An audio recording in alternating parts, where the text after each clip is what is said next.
जीवन में बहुत सी मुश्किलें आएगी, परेशानी आएगी, मगर कभी शिकायत मत करना, क्योंकि भगवान ऐसा डायरेक्टर है जो सबसे कठिन रोल होता है ना, वो बेस्ट एक्टर को ही देता है। नमस्कार, जय हिंद। मैं हूं आपका दोस्त कवि आदि गणेश। कक्षा 10 की कृतिका पुस्तक आज हम बात करेंगे उसके सेकंड अध्याय की। कमलेश्वर साहब का है जॉर्ज पंचम की नाक। सबसे पहले देखते हैं हम कमलेश्वर साहब के परिचय को, ठीक है। और अनुरोध आपसे, वीडियो को आप लाइक कर दें, शेयर कर दें। पहली बार देख रहे हैं चैनल को सब्सक्राइब कर बेल आइकन क्लिक कर लें, ऑल नोटिफिकेशन पर क्लिक कर लें ताकि हर वीडियो की सूचना मिलती रहे। और डिस्क्रिप्शन में माफ़ करें, डिस्क्रिप्शन में टेलीग्राम चैनल का लिंक मिल जाएगा, कवि आदि गणेश हिंदी नाम से है, जिस पर 2500 से ज़्यादा लोग जुड़े हुए हैं। उसी चैनल को आपको ज्वाइन है जो करना है। प्रारंभ करते हैं कमलेश्वर साहब का परिचय। देखिए, कमलेश्वर साहब का जो जन्म है 1932 में होता है मैनपुरी उत्तर प्रदेश में, मैनपुरी उत्तर प्रदेश में। और वहीं वो इलाहाबाद विश्वविद्यालय से एमए करते हैं। एमए कहाँ से? इलाहाबाद विश्वविद्यालय से। दूरदर्शन के अलावा महानिदेशक के पद पर कार्य करने वाले कमलेश्वर ने कई पत्र पत्रिकाओं का संपादन भी किया। ये दूरदर्शन के महानिदेशक के पद पर भी कार्य किया इन्होंने और कई पत्र पत्रिकाओं का संपादन भी किया, जिनमें लिखे सारिका का संपादन किया इन्होंने, दैनिक जागरण का और दैनिक भास्कर।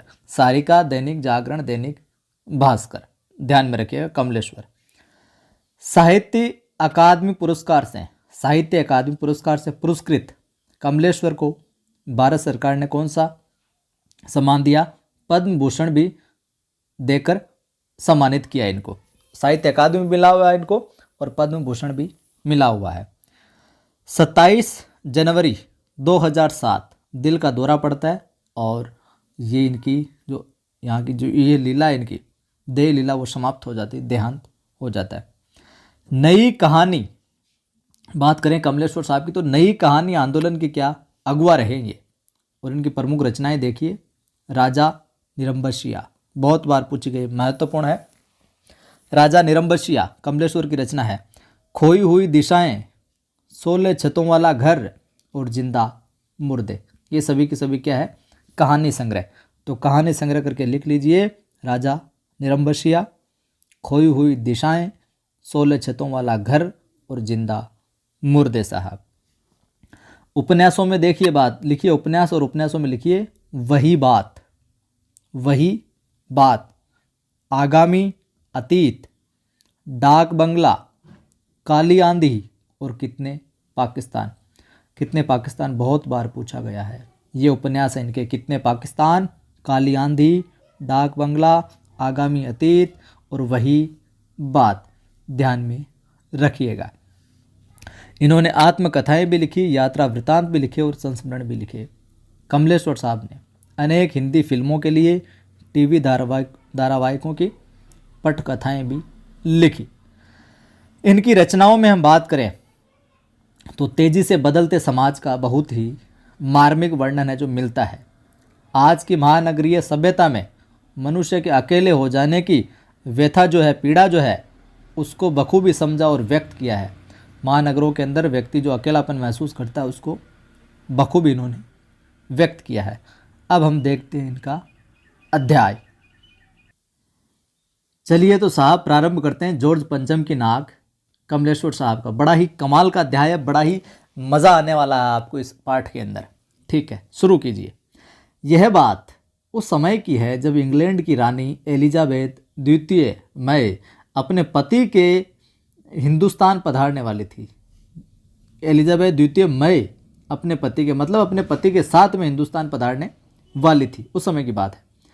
अखबारों में उनकी चर्चा हो रही थी। रोज़ लंदन के अखबारों से खबरें आ रही थी कि शाही दौरे के लिए कैसी कैसी तैयारियां हो रही है। रानी एलिजाबेथ का दर्जी परेशान था कि हिंदुस्तान, पाकिस्तान और नेपाल के दौरे पर रानी कब क्या पहनेगी। देखिए, यहाँ सवाल बन सकता है, हिंदुस्तान, पाकिस्तान और नेपाल के दौरे पर रानी कब क्या पहनेगी, इस बात को लेकर कौन परेशान था? रानी एलिजाबेथ का दर्जी। पूछ लिया सवाल। उनका सेक्रेटरी और शायद जासूस भी उनके लिए पहले से ही इस महाद्वीप का तूफानी दौरा करने वाला था। जांच पड़ताल करने के लिए कि एलिजाबेथ को और पति को कोई परेशान नहीं हो जाए वहाँ पे। आखिर कोई मजाक तो था नहीं। ज़माना चूंकि नया था, फौज फाटे के साथ निकलने के दिन बीत चुके, इसलिए फोटोग्राफरों की फौज तैयार हो रही थी। इंग्लैंड के अखबारों की कतरनें हिंदुस्तानी अखबारों में दूसरे दिन चिपकी नजर आती थी कि रानी ने एक ऐसा हल्के नीले रंग का सूट बनवाया है जिसका रेशमी कपड़ा हिंदुस्तान से मंगाया गया है, कि करीब 400 पाउंड खर्चा उस सूट पर आया है। रानी एलिजाबेथ की जन्मपत्री भी छपी, प्रिंस फिलिप के कारनामे भी छपे, और तो और उनके नौकरों, बावर्चियों, खानसामों, अंगरक्षकों की पूरी जीवनियाँ देखने में आई अखबारों में। हल्ला बच गया, डंका मच गया साहब। शाही महल में रहने और पलने वाले कुत्तों तक की तस्वीरें अखबारों में छाप दी गई। सबको सल्टा दिया कि चेपो इनको, ये है उनके, ये है उनके। बड़ी धूम थी साहब, बड़ा शोर शराबा था। शंख इंग्लैंड में बज रहा था, गूंज हिंदुस्तान में आ रही थी। इंग्लैंड में शंख बज रहा था कि रानी जाएगी वहाँ पे, और यहाँ पे गूंज हो रही थी कि आ रही है। इन अखबारों से हिंदुस्तान में सनसनी फैल रही थी। राजधानी में तहलका मचा हुआ था। जो रानी 5,000 रुपये का रेशमी सूट पहनकर पालम के हवाई अड्डे पर उतरेगी। कहाँ पर? पालम के हवाई अड्डे पर। माफ करें, उसके लिए कुछ तो होना ही चाहिए। कुछ क्या, बहुत कुछ होना चाहिए। जिसके बावर्ची पहले महायुद्ध में जान हथेली पर लेकर लड़ चुके हैं, उसकी शान शौकत के क्या कहने। और वही रानी दिल्ली आ रही है। नई दिल्ली ने अपनी तरफ देखा, बैसाख था, मुंह से निकल गया। क्या? अचानक मुंह से निकल गया क्या? वह आए हमारे घर, खुदा की रहमत, कभी हम उनको, कभी हम अपने घर को देखते हैं। और देखते देखते नई दिल्ली का काया पलट होने लगा। यहाँ पर भी रंगारंग होने लगा, सारा कुछ चमक धमक होने लगी। और करिश्मा तो ये था कि किसी ने किसी से नहीं कहा, किसी ने किसी को नहीं देखा, पर सड़कें जवान हो गई, बिल्कुल तरोताज़ा होने लगी। कहीं टूट फूट सही निकालने लगी, रंग रोशन होने लगा। बुढ़ापे की धूल साफ हो गई। इमारतों ने नाजनीनों की तरह श्रृंगार किया। नाजनीनों का अर्थ होता है यहाँ पर कोमल अंगों वाली, कोमलांगी की तरह श्रृंगार किया। लेकिन एक बड़ी मुश्किल पेश थी, और वह थी जॉर्ज पंचम की नाक। अब यहाँ से पॉइंट बनता है साहब पाठ का।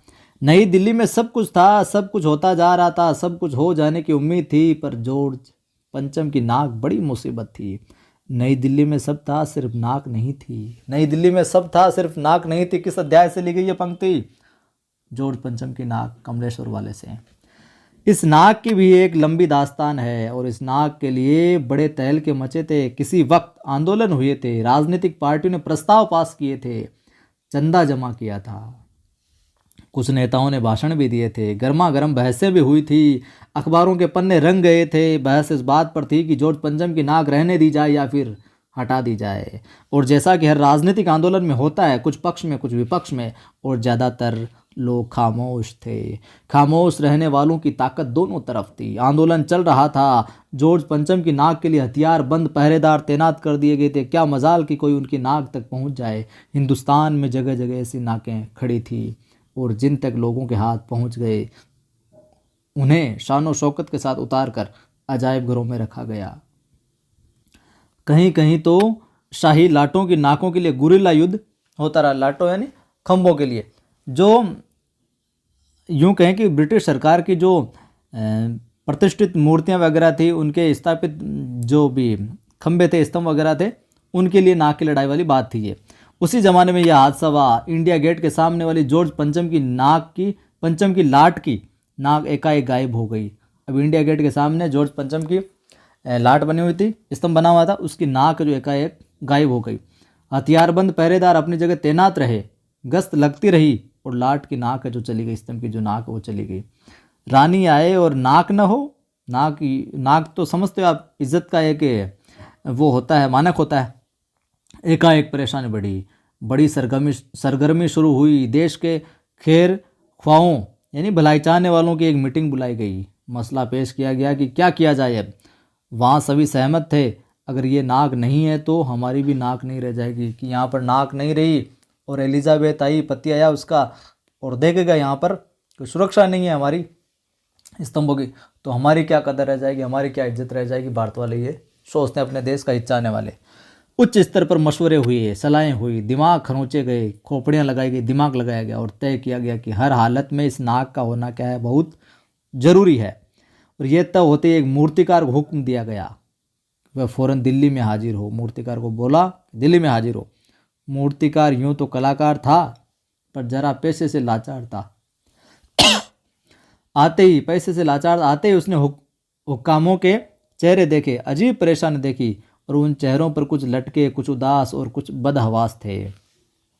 उनकी हालत देखकर लाचार कलाकार की आंखों में क्या आ गए, आंसू आ गए। तभी एक आवाज़ सुनाई दी, मूर्तिकार, जॉर्ज पंचम की नाक लगानी है।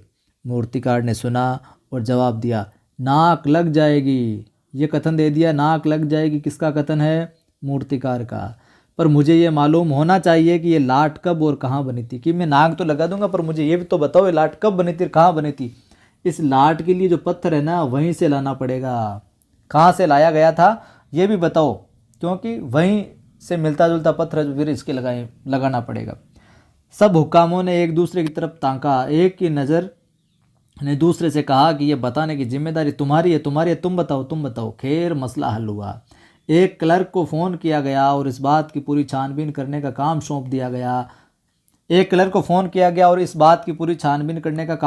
गया। इस बात की, यहाँ पर किस बात की बात हो रही है कि ये पत्थर मूर्ति कब बनी, कहाँ बनी और इसके लिए पत्थर कहाँ से लाया गया था, इस बात के लिए तो ये पूछा जा सकता है।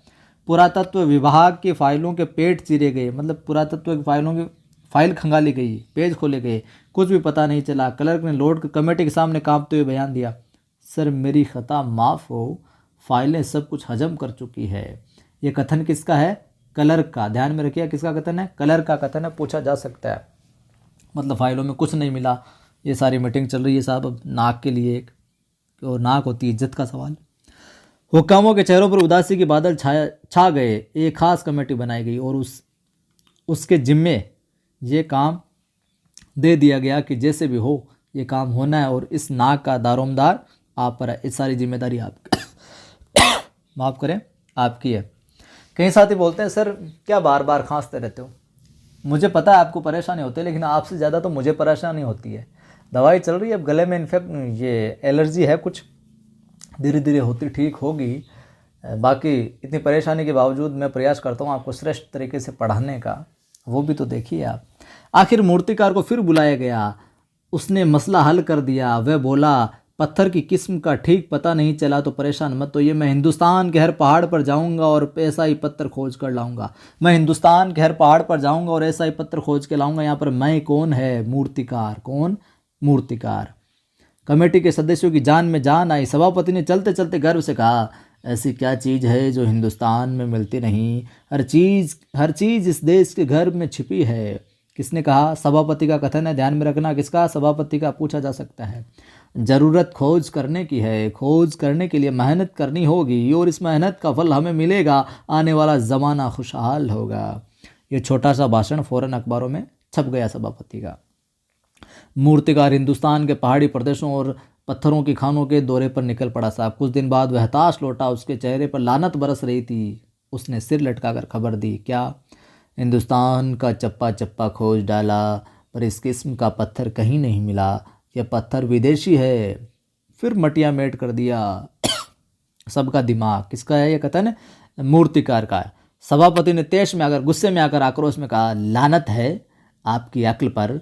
विदेशों की सारी चीज़ें हम अपना चुके हैं, दिल, दिमाग, तौर तरीके और रहन सहन। जब हिंदुस्तान में बाल डांस तक मिल जाता है तो पत्थर क्यों नहीं मिल सकता? किसका? सभापति के कथन है।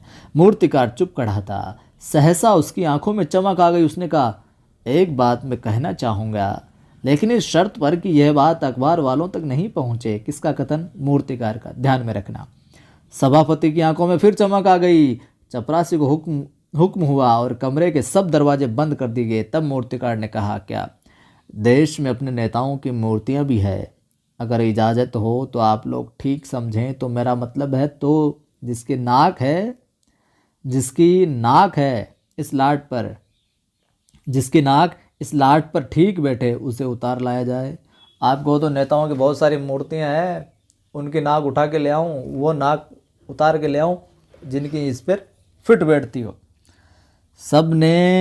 सबकी तरफ देखा, सबकी आंखों में एक क्षण की बदहवासी के बाद खुशी तैरने लगी। सभापति ने धीमे से कहा, लेकिन बड़ी होशियारी से, पता नहीं चलना चाहिए।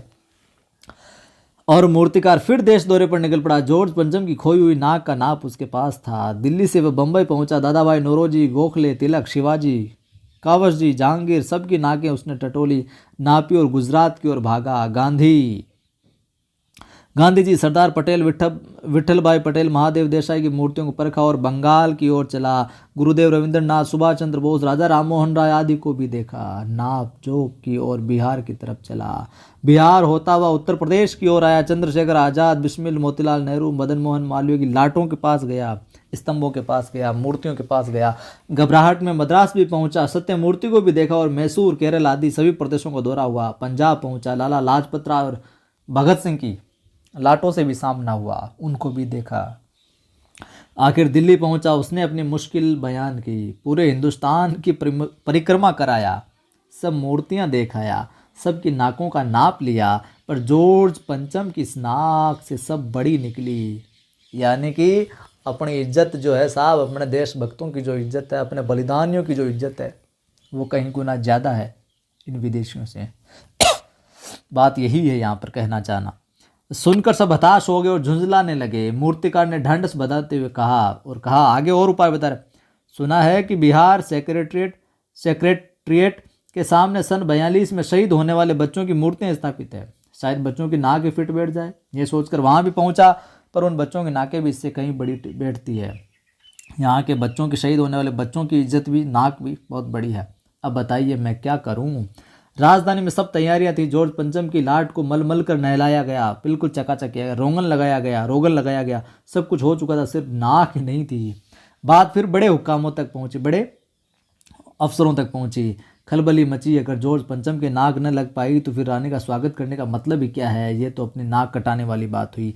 लेकिन मूर्तिकार पैसे से लाचार था, यानी हार मानने वाला कलाकार नहीं था। एक हैरत अंगेज ख्याल उसके दिमाग में कौंधा और उसने पहली शर्त दोहराई। क्या कि जिस कमरे में कमेटी बैठी हुई थी उसके दरवाजे फिर बंद हुए। मूर्तिकार ने अपनी नई योजना पेश की। चूंकि नाक लगना एकदम जरूरी है, इसलिए मेरी राय है कि 40 करोड़ में से कोई एक जिंदा नाक काट कर लगा दी जाए। एक जिंदा नाक लगा दो भाई साहब। बात के साथ ही सन्नाटा छा गया। कुछ मिनटों की खामोशी के बाद सभापति ने सबकी तरफ देखा। सबको परेशान देखकर मूर्तिकार कुछ अचकचाया, यानी बिल्कुल चौंक उठा और धीरे से बोला, आप लोग क्यों घबराते हैं? ये काम मेरे ऊपर छोड़ दिए। नाक चुनना मेरा काम है, आप सिर्फ इजाज़त दीजिए। मूर्तिकार कहता है, नाक मैं अपने आप सेलेक्ट कर लूँगा, आप तो बस ऑर्डर पास करोगी। हाँ, कानाफूसी हुई तो मूर्तिकार को इजाज़त दे दी गई। अखबारों में सिर्फ इतना छपा कि नाक का मसला हल हो गया है। और राजपथ पर इंडिया गेट के पास वाली कौन सी जॉर्ज पंचम की लाट के नाक है जो लग रही है। नाक लगने से पहले फिर हथियारबंद पहरेदारों की तैनाती हुई। मूर्ति के आसपास का तालाब सुखाकर साफ कर दिया गया। उसकी रवाब निकाली गई और ताज़ा पानी उसमें डाला गया। काई वगैरह सब साफ कर दिया गया ताकि जो जिंदा नाक लगाई जाने वाली थी वह सूखने न पाए। इस बात की खबर जनता को नहीं थी। ये सब तैयारियां भीतर ही भीतर चल रही थी। रानी के आने का दिन नज़दीक आता जा रहा था। मूर्तिकार खुद बताए हल से परेशान था। जिंदा नाक लाने के लिए उसने कमेटी वालों से कुछ और मदद मांगी, वह उसे दे दी गई, लेकिन इस हिदायत के साथ कि एक खास दिन हर हालत में नाक लग जानी चाहिए। एक खास दिन मतलब उस टाइम से पहले लग जानी चाहिए। और वह दिन आया, जॉर्ज पंचम की नाक लग गई। सब अखबारों ने खबर छापी कि जॉर्ज पंचम की जिंदा नाक लगाई गई, यानी ऐसी नाक जो कतई पत्थर की नहीं। लेकिन उस दिन अखबारों में एक बात गौर करने की थी कि उस दिन देश में कहीं भी किसी उद्घाटन की खबर नहीं थी। किसी ने कोई फीता नहीं काटा था, कोई सार्वजनिक सभा नहीं हुई थी, कहीं भी किसी का अभिनंदन नहीं हुआ था, कोई मान पत्र भेंट करने की नौबत नहीं आई, किसी हवाई अड्डे या स्टेशन पर स्वागत समारोह नहीं हुआ, किसी का ताज़ा चित्र नहीं छपा था। सब अखबार खाली थे। पता नहीं ऐसा क्यों हुआ। नाक तो सिर्फ एक चाहिए थी, और वह भी बुद्ध के लिए, यानी कि बुद्ध के लिए, उस लाट के लिए। तो यहाँ पर देखिए, सरकारी तंत्र में जो जॉर्ज पंचम की नाक लगाने वाली जो चिंता या बदहवासी दिखाई देती है ना, वह उनकी मानसिकता को दर्शाती है एक तरीके से। तो ये था अपना अध्याय। कैसा लगा कमेंट करके बताइए आप। और पहली बार देख रहे हैं तो लाइक कर लीजिए, शेयर कर दीजिए सभी दोस्तों के साथ में, और सब्सक्राइब कीजिए, बेल आइकन क्लिक कीजिए, और नोटिफिकेशन पर क्लिक कीजिए ताकि हर वीडियो की सूचना आपको मिलती रहे। जय हिंद, फिर मिलता हूँ।